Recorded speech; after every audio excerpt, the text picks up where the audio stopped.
Assalamualaikum warahmatullahi wabarakatuh. Saya Nihila Ardianti dari kelas C dengan NIM H01245110. Nah, di video ini saya ingin menjelaskan kembali apa saja yang telah saya pelajari pada mata kuliah pengantar pendidikan ini. Jadi, langsung saja. Di mata kuliah ini, saya mempelajari banyak hal yang benar-benar menambah pemahaman saya tentang dunia pendidikan, khususnya dari pertemuan 9 sampai 14. Nah, materi-materi yang sudah dibagikan pada setiap kelompok itu sangat berhubungan dengan kehidupan pendidikan yang sebenarnya. Nah, yang pertama ada materi tentang fungsi dan manajemen pendidikan. Di materi ini, saya belajar bahwa pendidikan itu bukan hanya soal nilai atau akademik saja, tetapi juga membentuk cara kita bersikap, berpikir, dan berperilaku dalam kehidupan sehari-hari. Saat mempelajari ini, saya jadi melihat bahwa proses pendidikan ternyata jauh lebih luas dari yang saya bayangkan sebelumnya. Pendidikan mengajarkan kita bagaimana berinteraksi, bagaimana mengambil keputusan, dan bagaimana kita berperan di masyarakat. Nah, saya juga mengenal 3 pusat pendidikan dari Ki Hajar Dewantara, yaitu keluarga, sekolah, dan masyarakat yang semuanya saling terhubung. Ketiga lingkungan ini punya peran masing-masing dan saling melengkapi.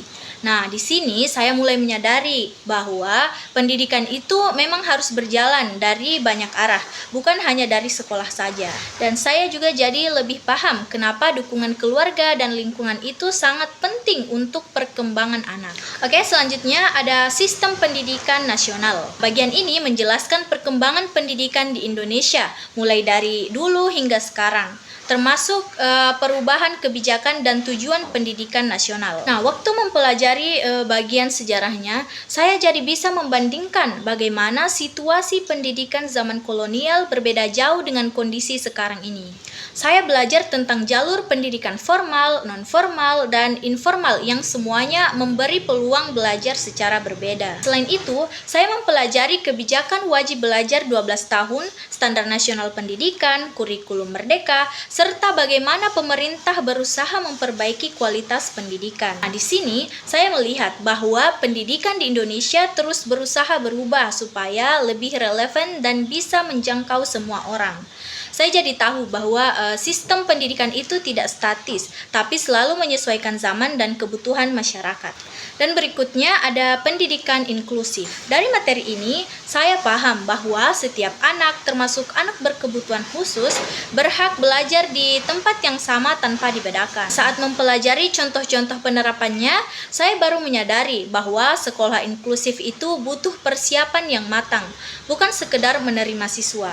Pendidikan inklusif bukan hanya konsep menerima siswa, tapi bagaimana sekolah benar-benar menyesuaikan fasilitas, metode pembelajaran, serta memberikan rasa aman untuk semua siswa. Dari sini saya juga belajar bahwa inklusif berarti menghargai perbedaan, bukan sekedar membiarkan anak hadir di kelas. Nah, di sini saya tersadar bahwa peran guru, orang tua, dan masyarakat itu sangat besar untuk menciptakan sekolah yang ramah bagi semua anak. Saya juga jadi lebih memahami bahwa inklusif itu membutuhkan kerjasama dan empati dari semua pihak, bukan hanya dari sekolah semata. Kemudian juga ada psikologi pendidikan.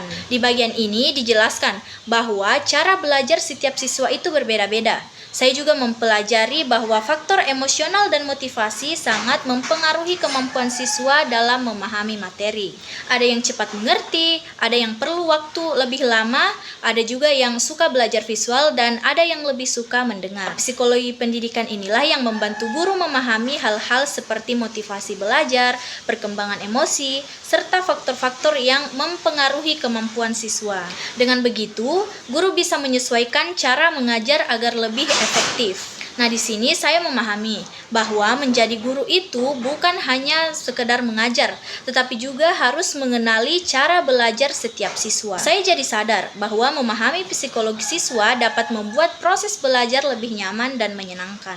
Baik, selanjutnya ada sosiologi pendidikan. Di materi ini membahas bagaimana lingkungan sosial mempengaruhi pendidikan. Saya juga mempelajari bahwa interaksi sosial di sekolah bisa membentuk karakter dan kebiasaan siswa secara secara tidak langsung, mulai dari keluarga, lingkungan sekolah, teman sebaya, sampai interaksi di kelas. Nah, semuanya itu berpengaruh pada perkembangan siswa. Sosiologi pendidikan juga menjelaskan bagaimana sekolah berfungsi sebagai agen sosialisasi, tempat siswa belajar norma, nilai, dan budaya masyarakat. Di sini, saya melihat bahwa sekolah itu bukan hanya tempat menambah ilmu, tetapi juga tempat membentuk sikap dan nilai sosial. Saya jadi semakin sadar bahwa lingkungan sosial yang baik sangat membantu perkembangan karakter siswa. Dan yang terakhir ada masalah aktual pendidikan di Indonesia. Di materi ini dibahas tentang tantangan pendidikan kita seperti ketimpangan fasilitas antara kota dan desa, kesejahteraan guru yang belum merata, kurikulum yang masih harus disesuaikan dengan perkembangan zaman, serta sulitnya akses pendidikan di daerah terpencil.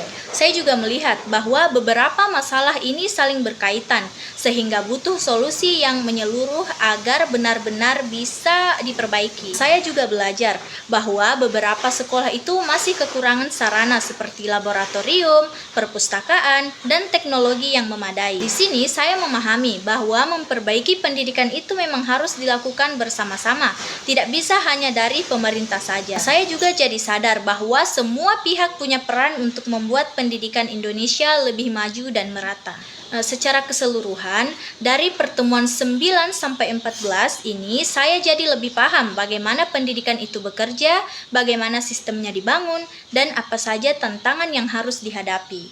Nah, materi-materi ini juga membuat saya lebih menghargai proses pendidikan yang selama ini mungkin terlihat sederhana, padahal sangat kompleks. Nah, dari sini saya merasa mata kuliah ini benar-benar memberi gambaran awal yang penting tentang dunia pendidikan.